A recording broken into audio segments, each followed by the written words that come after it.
E estamos no ritmo hoje. Hoje é quarta-feira.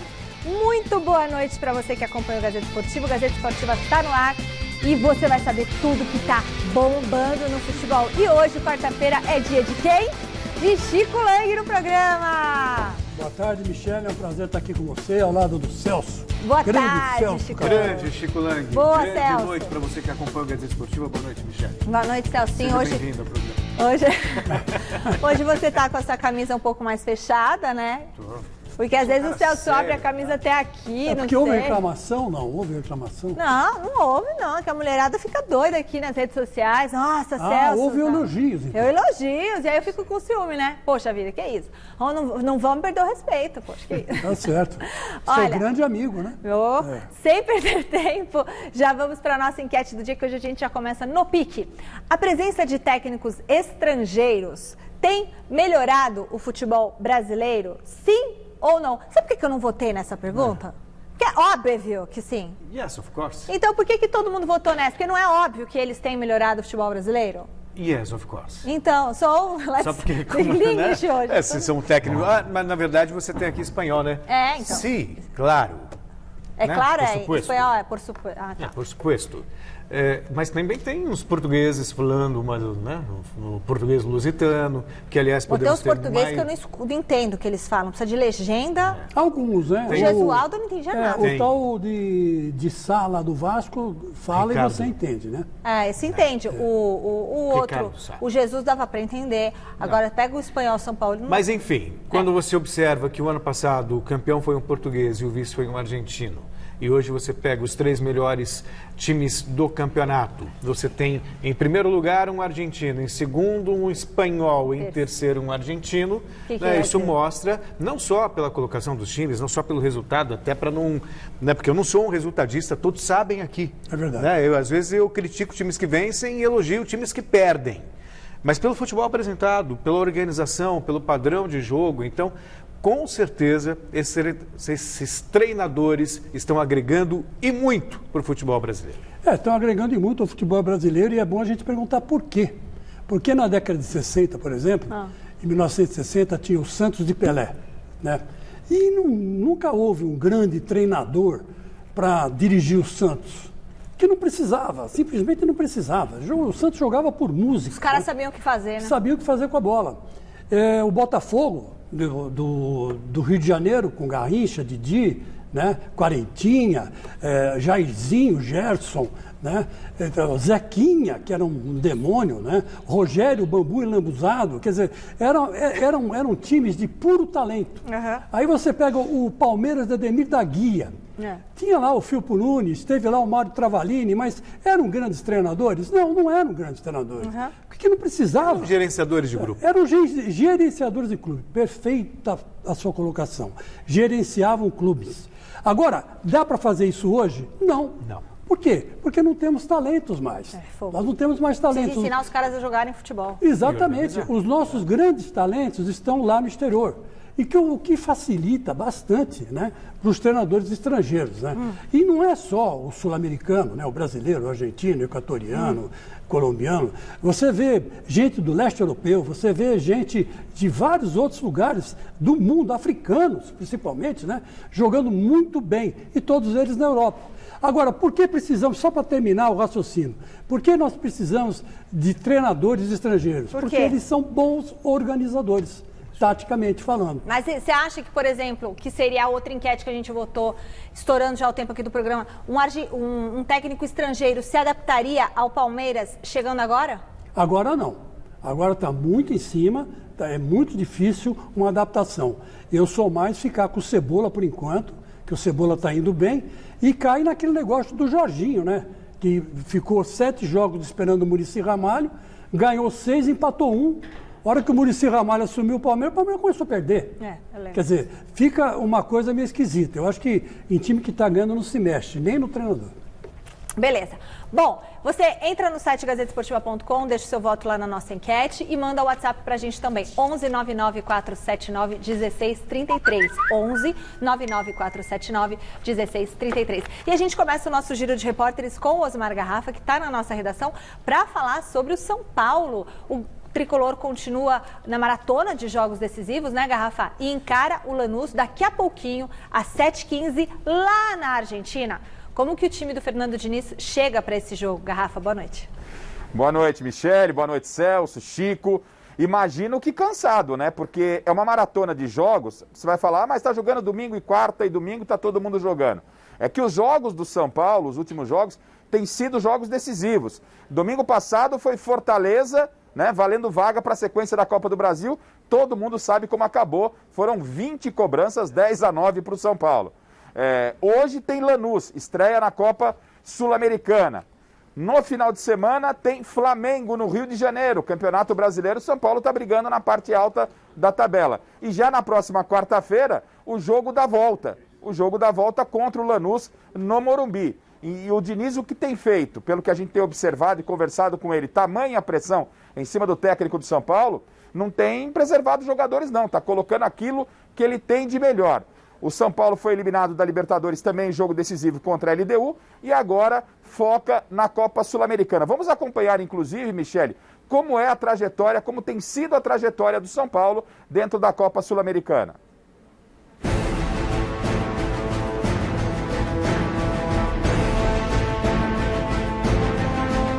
Eliminado da Libertadores, restou ao São Paulo participar da Copa Sul-Americana. Essa será a 12ª participação do Tricolor na competição. Em 11 edições disputadas, foram 56 jogos, com 23 vitórias, 20 empates e 13 derrotas. Gols foram 75 marcados e 50 sofridos, com um aproveitamento de 53%. O time do Morumbi chegou a 3 semifinais em 2003, 2013 e 2014. E em 2012, o Tricolor sentiu o gostinho de ser campeão. Aliás, de lá pra cá, o São Paulo não venceu mais nenhuma competição. Já se vão quase 8 anos de jejum.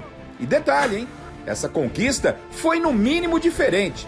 A decisão foi com o Tigre da Argentina. E na disputa do título, aconteceu de tudo no segundo jogo da final no Morumbi. O São Paulo vencia o Tigre por 2-0 no primeiro tempo. Mas uma confusão, depois do fim da etapa inicial, no caminho para os vestiários, paralisou a partida. Alegando falta de segurança, o clube argentino desistiu de disputar o segundo tempo. Não voltou. E o árbitro deu a partida por encerrada. E o Tricolor comemorou o título no gramado, com direito à invasão de torcedores. Uma nova caminhada na Sul-Americana começa nessa quarta-feira contra o Lanús lá na Argentina. É mais uma oportunidade do São Paulo quebrar o tabu de quase 8 anos sem levantar um caneco. Boa sorte, Tricolor! Não tem jeito, né, Michele? Todo jogo para o São Paulo, toda competição, ela é decisiva. E quando vão afunilando competições, você acaba priorizando uma ou outra. O Diniz já veio pressionado pelo trabalho, pelo que aconteceu aí com algumas eliminações precoces. Então, São Paulo está numa maratona, mas está focado, está com força máxima. Daqui a pouquinho eu volto falando de um destaque do São Paulo e já projetando o time, até porque a partida começa logo mais às 7h15 da noite, lá na belíssima Argentina do nosso Celso Cardoso. Michele. Celso Cardoso, pro Celso, vamos combinar que argentino é superior a brasileiro. Porque ele estava falando aqui nos bastidores, não, que treinador argentino é superior a brasileiro. Então, assim, você acha que o povo argentino também é superior ao povo brasileiro? Não, tem nada a ver. Eu não disse isso, mas eu concordo com o que eu não disse. Basta você olhar o mercado. O treinador argentino tem mercado na Europa, tem mercado em qualquer lugar do mundo.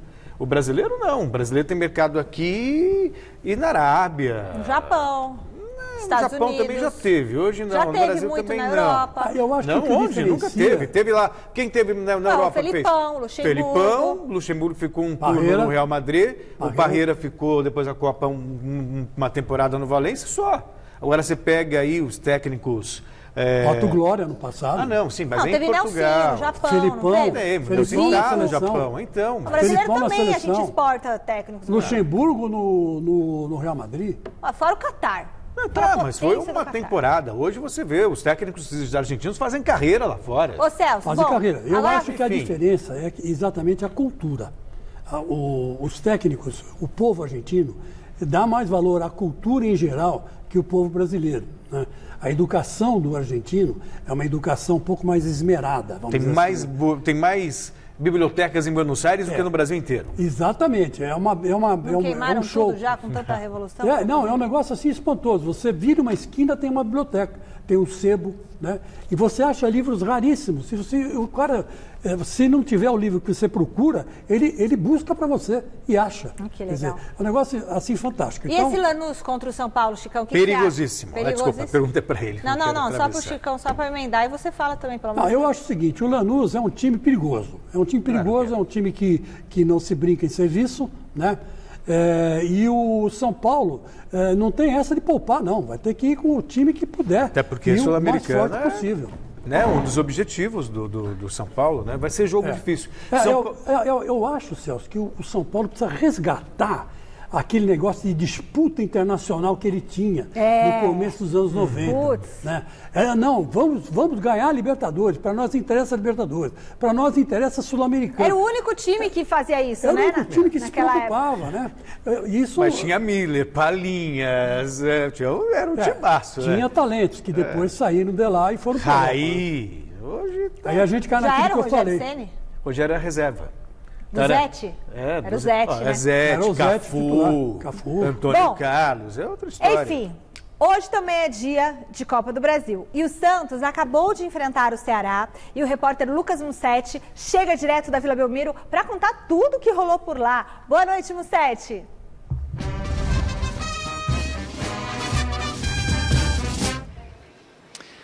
Boa noite, Michele. Boa noite para todo mundo que acompanha o Gazeta Esportiva. O Santos acabou de empatar em 0-0 com o Ceará aqui na Vila Belmiro pelo jogo de ida das oitavas de final da Copa do Brasil. O jogo aconteceu às 4 da tarde, num calor de cerca de 30 graus aqui na Vila Belmiro. As equipes até começaram o jogo com muita movimentação, chance para os dois lados. O Peixe um pouquinho melhor, o Ceará buscando os contra-ataques, até que tudo mudou no final do primeiro tempo, quando o Lucas Veríssimo foi expulso. O zagueiro do Santos calculou errado ali um bote no meio de campo, acabou acertando com a chuteira a cabeça do Rafael Sobis. A arbitragem deu o cartão amarelo, primeiramente, e depois foi consultar o lance pelo VAR. E aí Veríssimo foi expulso e prejudicou o Santos, que no segundo tempo mudou completamente a postura. O Santos se recuou, o Ceará começou a atacar e o Santos se defendeu como pôde, até assustou num contra-ataque ou outro com o Marinho e com o Soteldo, mas o empate acabou ficando de bom grado para o Santos, que acabou só se defendendo e até comemorou no apito final. A decisão vai ficar para a semana que vem, na próxima quarta-feira, no Castelão. E o Santos pode vencer por uma vantagem mínima para avançar para as quartas de final. Qualquer empate leva a decisão para os pênaltis, lembrando que não tem gol qualificado nessa fase da Copa do Brasil. E antes dessa decisão, o Santos vai enfrentar o Bahia no domingo, fechando o primeiro turno do Campeonato Brasileiro. E o Ceará visita o Botafogo, Michele. É isso, as duas equipes se alternando entre Campeonato Brasileiro e Copa do Brasil. Tem decisão toda semana. Valeu, Mussetti. Muito obrigada. A gente pode considerar esse empate uma vitória para o Santos, porque estava sem um jogador? Um resultado ruim, né? Essa é a realidade. Péssimo. Em casa, empatar num torneio eliminatório. E o Ceará é um time muito bem treinado, é um time que vai oferecer resistência para o Santos lá em Fortaleza, sem dúvida alguma. O resultado foi ruim, mesmo considerando que o Santos estava com um homem a menos. Não foi bom, não... Sabe, eu entendo o seu raciocínio, né? Estava com um homem a menos, não perdeu o jogo, perdido, mas né? jogou em casa, né? Então o resultado. Mas hoje em dia jogar em casa e nada é a mesma coisa. Isso é verdade. Não tem torcida, Você né? conhece o gramado, acho, mas tipo assim, não tem apoio, aí... É verdade, mas o Santos aos poucos... Tem um estado psicológico, né? Que o fato de você conhecer o gramado... Mas sei lá, olha esse negócio... O Santos aos poucos, Michele, Celso e telespectadores, vai caindo na real, né? Na real dele, né? Já começou a cair, perder no Campeonato Brasileiro, fez um péssimo resultado hoje à tarde contra o Ceará, né? E aos poucos vai caindo naquela realidade. Não, o Cuca organiza o time, faz... Mas não faz milagre, né? Campo, mas não faz milagre. Chega uma hora que não tem jogador, né? E como é que ele vai fazer para se virar? Então, tem dois times no Brasil hoje que eu acho que estão fora da curva e bem colocados no Campeonato Brasileiro, que é o Santos Futebol Clube e o Fluminense. que não tem, assim... que não dá para tem você os dois, apostar que vão chegar... grandes elencos para assim como o esporte recentemente estava também bem colocado. E caiu. Isso, eu acho que com o tempo, segundo turno agora, as equipes vão acabar caindo na real e descendo um pouco na tabela. Muito bem. O Corinthians também estreia hoje na Copa do Brasil. O repórter Jonas Campos está na Neoquímica Arena e fala pra gente como que está o clima para o jogo do Timão. A gente não vai falar com o Jonas agora, na verdade a gente vai falar com o Alexandre Silvestre agora, não é isso? Ele está na nossa redação e eu fiquei sabendo, Silvestre, que o senhor teve um papo bacana de 10 minutos com o presidente do Palmeiras. Você vai contar alguma coisa pra gente dessa conversa ou vai guardar tudo pra você? Boa noite. Vou esconder nada não, Michele. Foram 8 minutos e 45 segundos, eu dei uma arredondada no tempo, né? Bati um papo com o presidente Maurício Gagliotti, a questão de 30 minutos aqui, a gente estava tentando manter contato com ele já há um bom tempo, para falar um pouco dessas especulações. E eu vou adiantar algumas coisinhas que ele disse para mim. Por exemplo, ele desafia qualquer um da imprensa, qualquer pessoa do planeta a provar que o Palmeiras colocou alguma proposta para qualquer técnico do globo e essa proposta tenha sido recusada. O que aconteceu? O único nome que ele citou foi do Miguel Ángel, lá do Del Valle. Realmente o Palmeiras foi para lá, segundo o Gagliotti, com tudo já esquematizado para sacramentar a contratação do Espanhol. E na hora H, o Espanhol colocou sobre a mesa essa necessidade dele encerrar primeiro o ciclo no Equador para depois assumir o Palmeiras no término desta temporada. Aí eu questionei o Gagliotti, bem no popular mesmo, estão zombando de vocês aqui. Estão falando que a diretoria perdeu viagem, gastou dinheiro, já devia ter armado tudo. Ele falou, estava tudo armado, tudo ajeitado. Ah, então o cara lá pisou na bola? Ele falou, não diria isso. Ele colocou uma situação que não servia para o Palmeiras. Ou seja, o Palmeiras quer o técnico para já e não para o começo da temporada, Michele. O nome do novo treinador que agora se especula, e o Maurício Gagliotti não quis também citar nomes, ficou se esquivando, é do Abel Ferreira, um português de 41 anos, ele é técnico do PAOK da Grécia, que eliminou o Benfica do Jorge Jesus agora na Liga dos Campeões. É verdade que na sequência o time dele também foi eliminado, tanto que amanhã tem Liga Europa, que é uma espécie de Sul-Americana lá deles, né? Como tem aqui a Libertadores, a Sul-Americana, é uma segunda linha lá de campeonato europeu, tem jogo amanhã e é possível que haja algo público, digamos assim, oficial, a partir de quinta ou sexta-feira, depois dessa partida do PAOK da Grécia. O Abel Ferreira tem ainda um acerto já teoricamente encaminhado com o Palmeiras estaria negociando, inclusive, diretamente com o clube. O Bruno Secon, que tem fontes muito próximas ao treinador lá na Europa, subiu no nosso site agora há pouco uma reportagem dando esses detalhes. O Palmeiras vai ter que pagar uma multa rescisória e é possível que aconteça um acerto entre Palmeiras e Abel Ferreira nas próximas horas, Michele. E tem mais, só que eu não vou gastar tudo agora não, já falei muito. Já falou, contou aí, então parece que esse Abel Ferreira que estava lá na Grécia.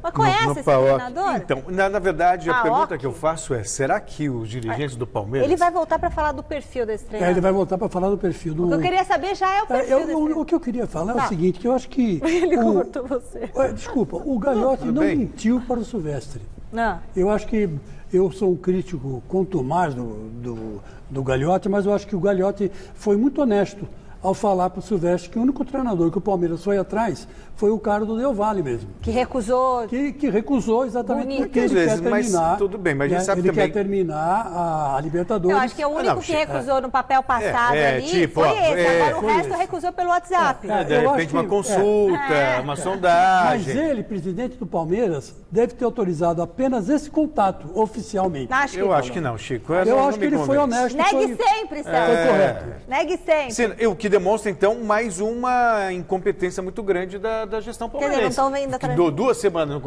Claro, tem a gente sabe, Chico, tem uma sondagem, pergunta, tem um empresário, tem um intermediário.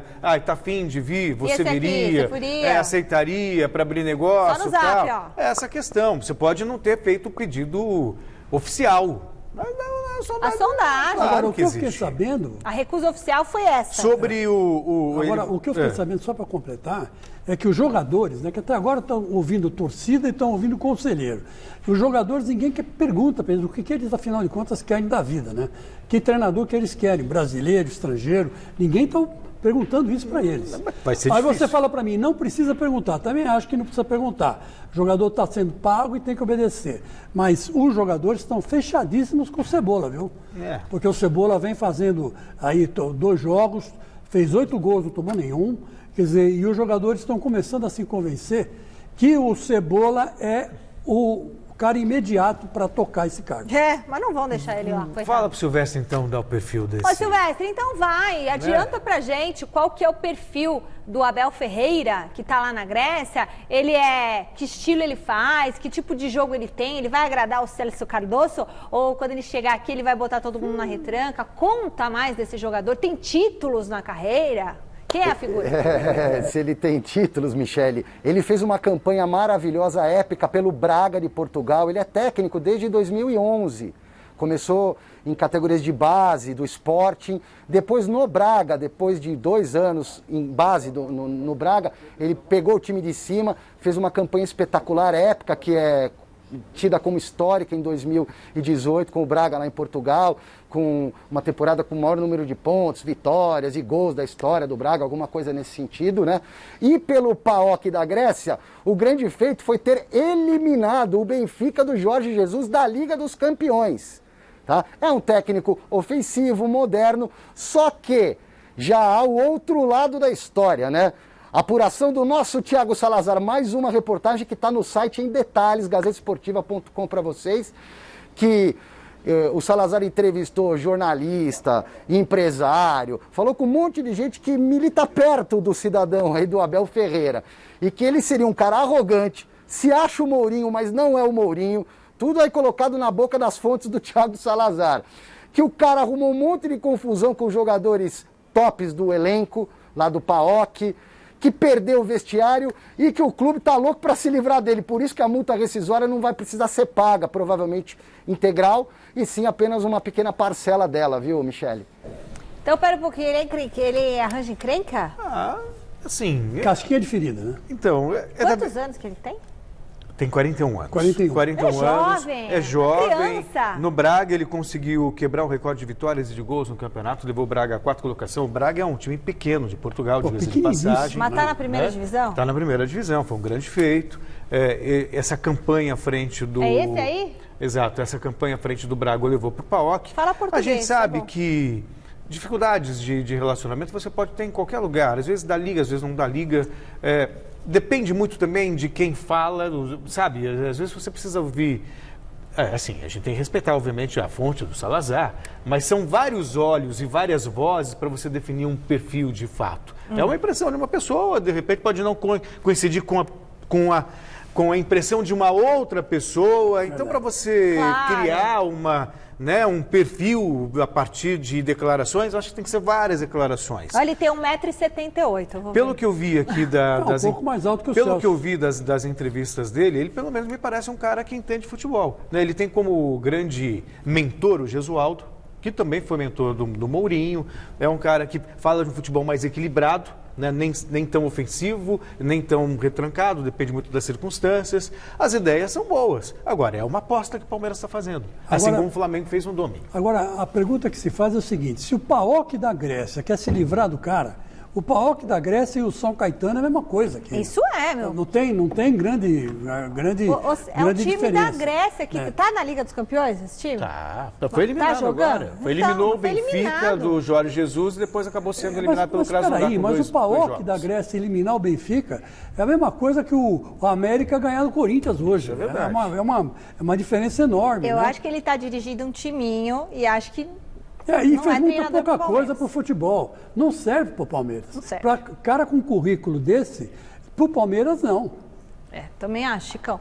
Olha, o Corinthians também estreia hoje na Copa do Brasil. O repórter Jonas Campos está na Neoquímica Arena e fala pra gente como tá o clima para o jogo do Timão contra o América Mineiro.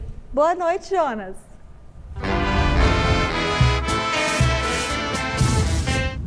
Boa noite, Michele, Celso, Chico, todo mundo que acompanha o nosso Gazeta Esportiva. Olha o clima aqui, Michele. Olha quem voltou aqui, ó, iluminando a Neoquímica Arena. a lua esbelta aí para esse jogo de oitavas de final de Copa do Brasil, Corinthians e América Mineiro.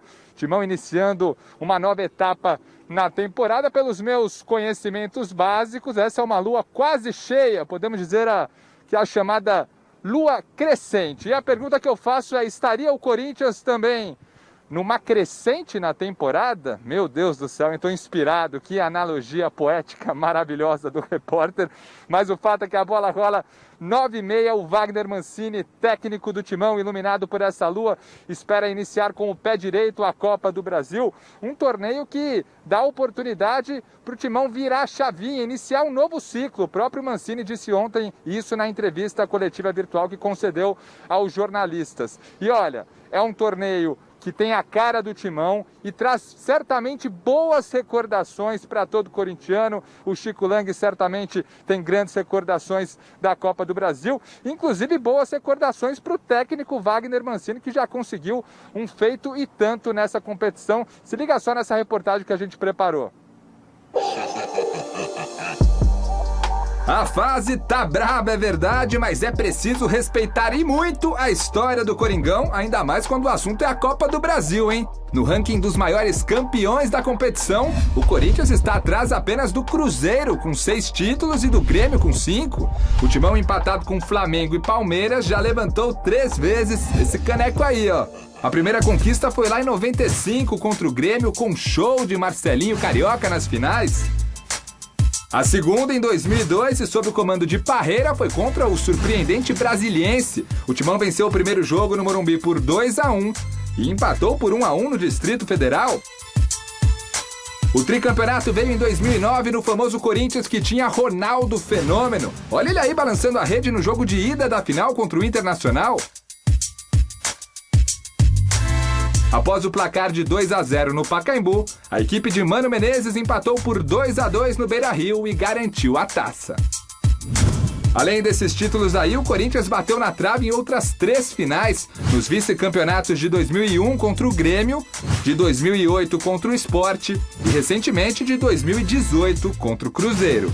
Além das 6 finais e da camisa pesada, o clube aposta na experiência de Wagner Mancini, que conquistou o torneio pelo Paulista de Jundiaí lá em 2005, quando ainda era um treinador novato no cenário nacional. É o único vencedor até hoje que tem 6 adversários de Série A. Ele passou por 6 adversários dificílimos na época, óbvio, e isso acabou tendo um peso muito significativo nessa conquista. Mancini ainda chegou na final da Copa do Brasil de 2013, quando dirigiu o Atlético Paranaense, mas acabou perdendo a decisão para o Flamengo. E na atual temporada pelo Atlético Goianiense, o treinador passou pela 3ª e pela 4ª fase da competição, eliminando inclusive o Fluminense. Mais um capítulo na vida de Mancini e do Corinthians começa daqui a pouco na Neoquímica Arena, onde Timão e América Mineiro se enfrentarão pela primeira vez em um jogo de Copa do Brasil.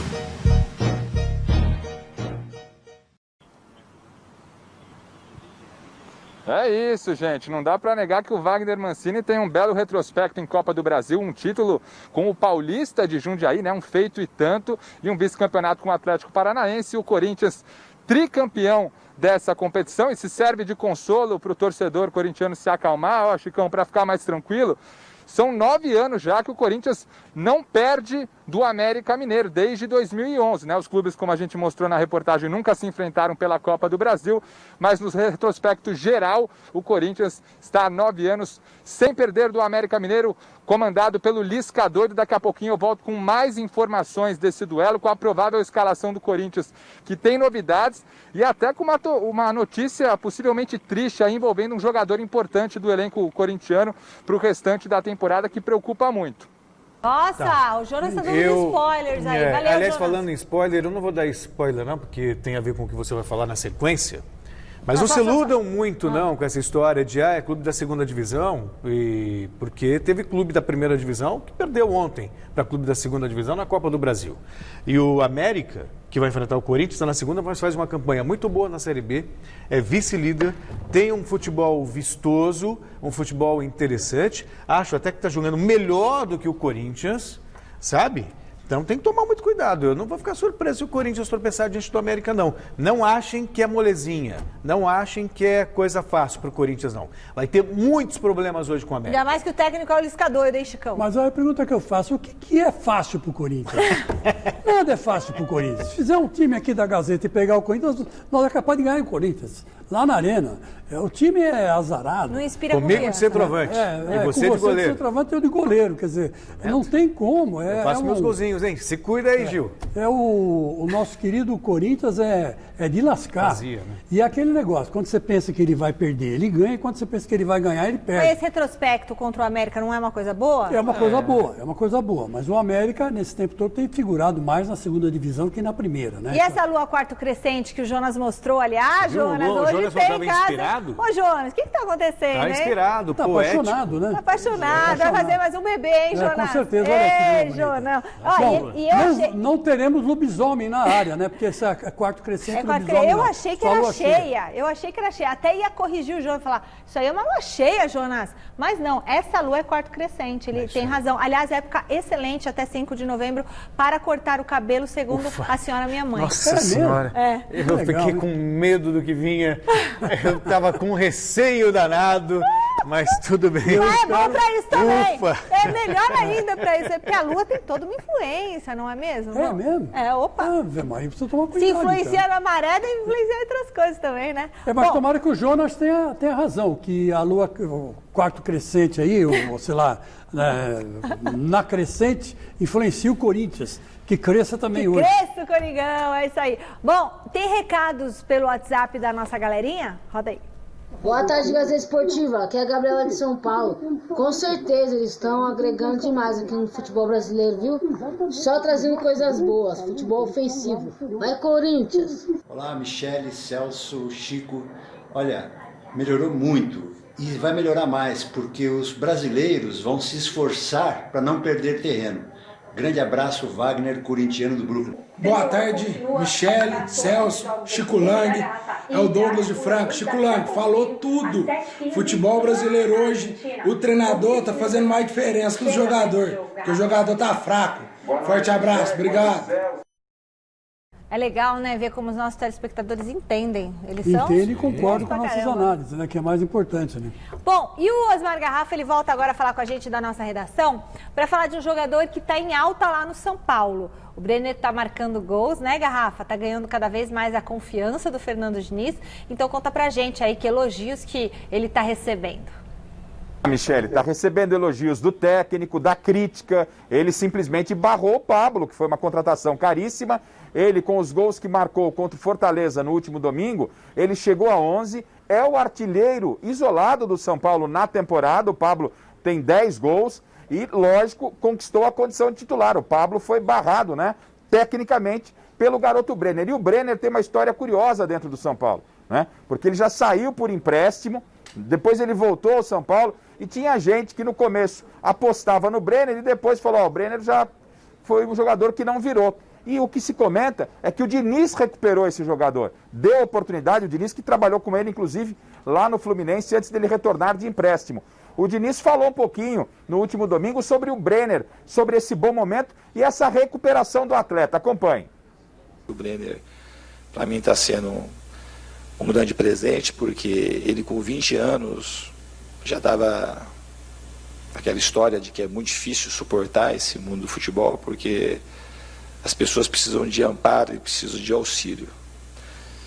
Isso aqui não quer dizer que isso aqui é uma instituição de caridade, isso aqui é um clube de futebol que precisa dar resultado.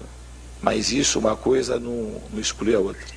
Quanto mais a gente conseguir ajudar os jogadores, mais perto deles conseguirem dar resultado no campo, esse negócio vai aumentar. Então o Brenner é um exemplo. É o mérito do Diniz, isso ninguém pode tirar. Ele acreditou num jogador que já andava meio em baixa no São Paulo, deu moral para o menino e tá aí o garoto comandando o ataque são paulino. São 11 gols, ele superando o Pablo. Bom, sobre o time, 7h15, daqui a pouquinho começa o jogo lá na Argentina contra o Lanús, Copa Sul-Americana. O Diniz tem problema, são 8 jogadores no departamento médico. 3 desses jogadores são jogadores que estão sendo mais aproveitados, mas os 3 não viajaram. O problema na lateral direita, com o Igor Vinícius e também o Juan Fran, e o Hernanes pode voltar talvez contra o Flamengo.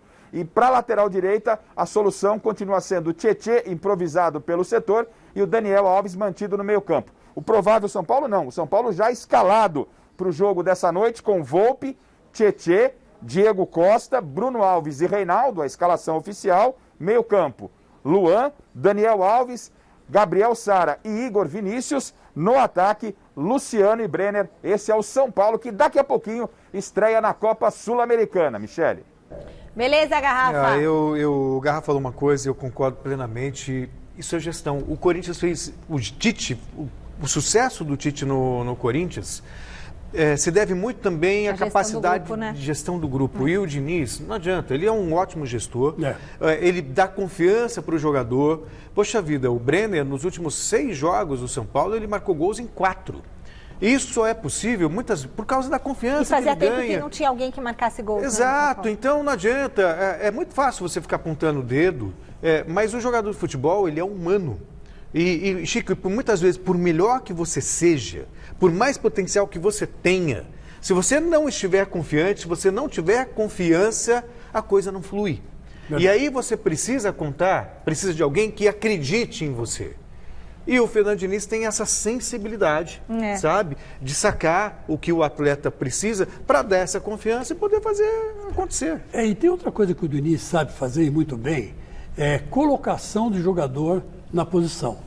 Ele ensinou o Brenner a jogar de centroavante, coisa que o Brenner não fazia no São Paulo. Quando ele foi emprestado, jogava mais pelos lados. Ele jogava mais pelos lados. Quando ele foi emprestado para o Fluminense, ele até teve uma atuação meio apagada, exatamente por causa disso, que ele caía pelos lados. Quando, na verdade, ele é um grande finalizador.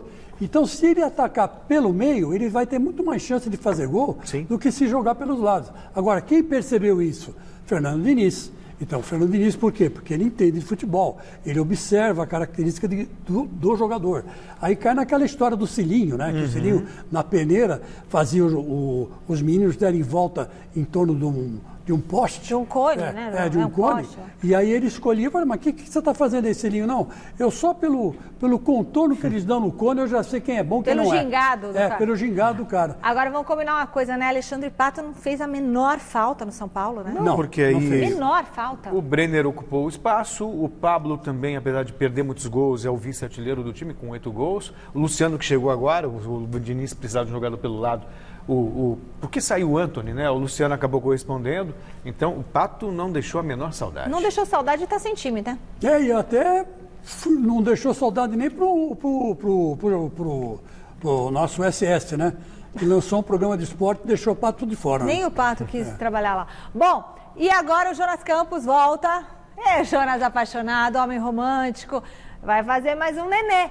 Olha lá, o América Mineiro vive boa fase, né, Jonão? E deixa o Timão em alerta na Copa do Brasil. O que o Wagner Mancini espera desse jogo de logo mais, papai Jonas?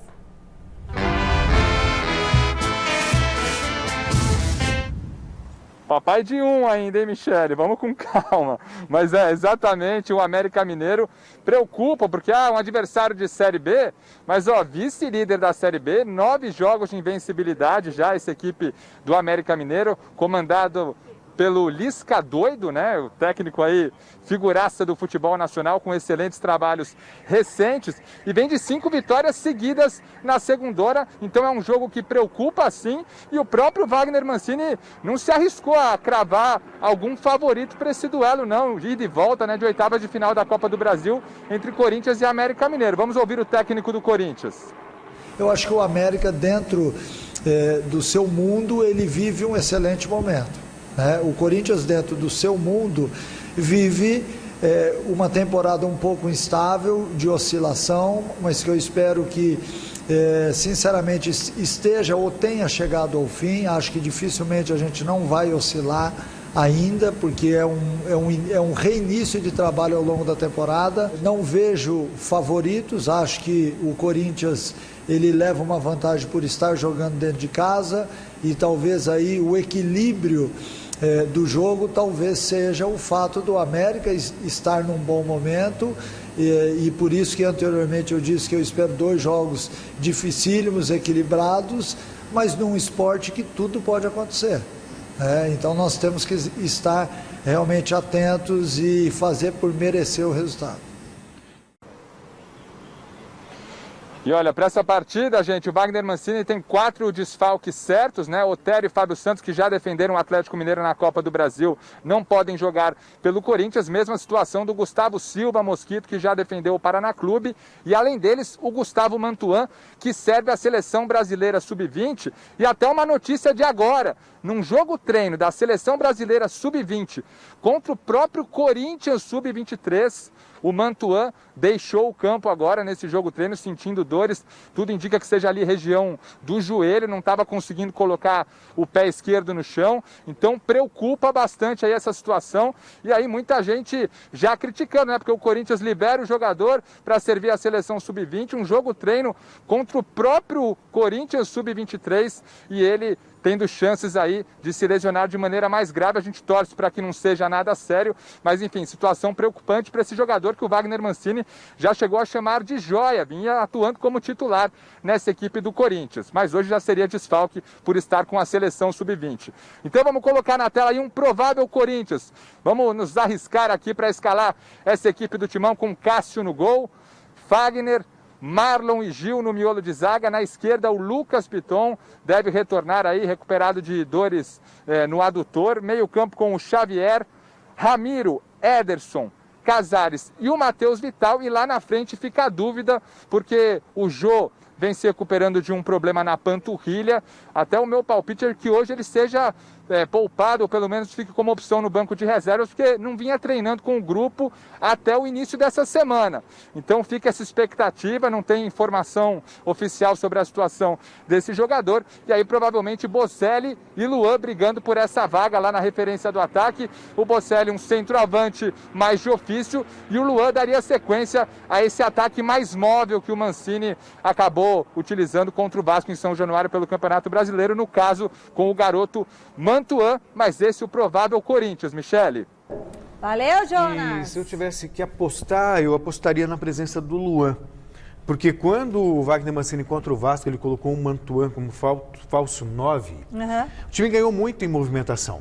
Ganhou muito em movimentação, em velocidade, porque se você tem um centroavante de ofício, você perde um cara ali na área e você tem que fazer o pivô. Quando você tem o falso 9, ele se movimenta para os lados, ele fica centralizado, mas também vai para os lados. O Mantuan fez muito isso. E com um jogador como Casares, enfiando essas bolas, o Corinthians funcionou melhor contra o Vasco. Então, se eu tiver que apostar, eu apostaria no Luan fazendo esse papel de falso 9, e acho até que é o espaço do campo onde ele pode se dar melhor. Porque o Luan, ele tem habilidade, mas ele não é tão participativo do jogo. Meu Deus, hein? Tá na hora de achar o lugar desse homem. Coisa que o Casares é.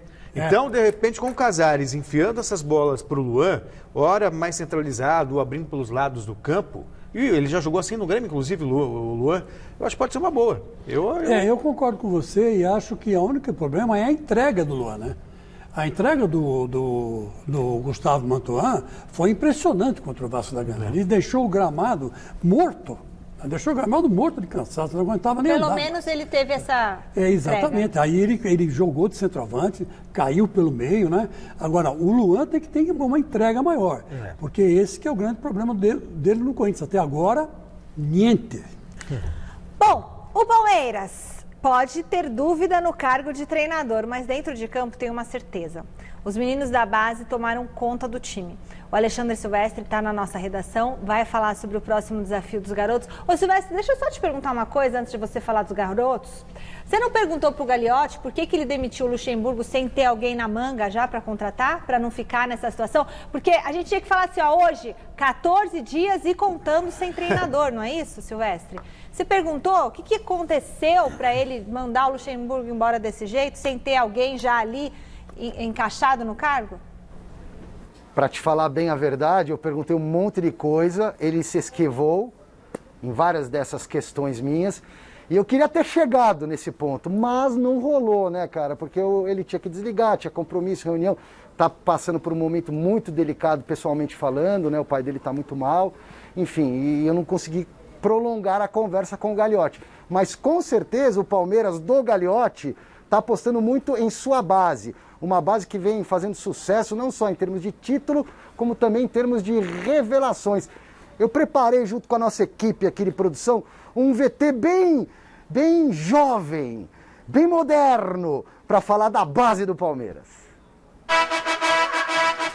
Quem não tem cão, caça com gato. E quem não tem aquele leitão gordo, biito, vai com um porquinho feito em casa mesmo. O Palmeiras deu uma bela segurada nos investimentos. Sabe como é que é, né? Pandemia, crise global. Apostou na base forte, que tem ganho muitos títulos e principalmente revelado jogadores.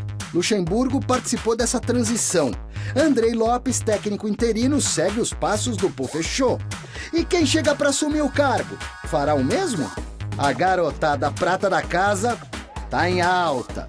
Dos 62 gols marcados no ano, 24 tiveram participação dos garotos, 14 passes e 10 gols. O volante lateral Gabriel Menino, que já é gente grande, convocado até para a seleção principal, no Palestra é líder em assistências junto com o Patrick de Paula, 6 cada, meia dúzia. Ambos, inclusive, balançaram as redes inimigas algumas vezes. O Patrick chegou a fazer 3. O outro Gabriel, o atacante Veron, cravou 4. Sabe quantos gols tem as estrelas que custaram milhões e milhões para o Palmeiras? Rony, 2 gols. Lucas Lima, 2 golzinhos. Gustavo Scarpa, 1zinho só. 1. E para não dizer que estou menosprezando jogadores mais caros e experientes, até porque a mescla é o segredo do negócio, Luiz Adriano, que desencantou domingo, acabando com a secura, se igualou ao artilheiro da equipe William Bigode, com 13 tentos marcados cada um, 13 bolas chacoalhando o filó, ou para os mais jovens, 13 caixas. E fui! E para comprovar esse investimento na base, o Palmeiras renovou o contrato, renovou não, fez o primeiro contrato profissional de 15 jogadores nos últimos dias, 15 moleques da base, que já têm contratos profissionais, e renovou alguns desses aí que já estavam trabalhando no time de cima. Uma última informação, Marquinhos Cipriano, do Shakhtar Donetsk, melou negociação. Tá cheio de nego com Covid lá no Shakhtar Donetsk, gente machucada, e o clube ucraniano desistiu de fazer negócio com o Palmeiras, Michele. Entendi. Puxa vida, né? Que pena que desistiu de fazer negócio com o Palmeiras. E aí, nessa sua matéria, apareceu o Patrick, né? E Patrick sumiu, não se fala mais do Patrick. O Patrick de Paula, ele viveu um grande momento. Não sei se, assim, gente, é mera especulação. Tá. É muita coincidência. Desde que houve a convocação do Tite e chamou o Gabriel Menino e não o Patrick de Paula, coincidentemente o Patrick de Paula caiu de produção. Então, não sei se ele não sentiu o impacto, porque quem estava jogando melhor, inclusive, o Patrick de Paula está num momento até melhor do que o Gabriel Menino. Ele fez o gol do título de pênalti. Foi, então, assim, eu imagino que na cabeça dele, com toda a justiça, talvez ele deveria ser chamado também, lembrado, pelo que ele estava fazendo no Palmeiras. E aí foi o Gabriel Menino, que foi convocado agora de novo, e o Patrick de Paula não. Não sei se coincidência ou não, mas desde então, caiu muito o futebol do Patrick de Paula. Segue como titular, tal, mas... Não sei. Ele é uma impressão que eu tenho. Ele deu um chute no balde, né, vamos dizer assim, né? Sei. Como que se tivesse um pouco frustrado, né? Agora, esse Gabriel Menino, na seleção, está convocado para jogar lateral direito. Sim. Então, quer dizer que no Palmeiras também está sendo aproveitado de lateral direito. Sim. Quer dizer, então, eu acho que é o certo. Porque se ele vai jogar na seleção lateral direito, tem que ser lateral direito do Palmeiras, não pode ser meio campo. Só se for para quebrar o galho. Silvestre, no pique, a escalação do Palmeiras, mas no pique. Pique no pique, provável Palmeiras para enfrentar Bragantino amanhã, estreia do Verdão na Copa do Brasil, fora de casa. O Everton no gol, Gabriel Menino na direita. Dupla de zaga titular deve ser escalada com o Felipe Melo e o Gustavo Gomes. Matias Vinha na esquerda. Patrick de Paula, primeiro volante. Zé Rafael, segundo volante. Rafael Veiga na armação das jogadas. Os dois pontas, Rony, Wesley, de centroavante Luiz Adriano, o provável 11 do Verdão, do interino ainda, Andrei Lopes, o professor Cebola. Valeu, Silvestre, muito obrigada. Bom, gostou da escalação? Rapidinho? Gostei. Eu estava pensando que outro dia eu cometi um gafe, chamei o Andrei Lopes de Andrei Campos. Deus pai. Tudo bem, chamou o Ramírez de Rodrigues. também. Só uma coisinha, que a gente tem que dar o mérito ao nosso querido mestre, né, Alberto Helena Júnior, que ele falou que o Palmeiras era o único time que podia jogar com 3 atacantes. Isso aí. E está jogando. Rony pela direita, Luiz Adriano pelo centro e o Wesley pela esquerda. Beleza, vamos para um rápido intervalo. Já a gente volta.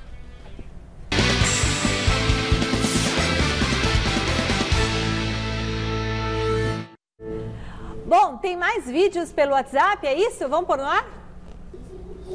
Boa noite, pessoal da Gazeta. Sim, eles estão fazendo técnicos brasileiros mudarem o conceito. Vanderlei de Itaim Paulista, um abraço.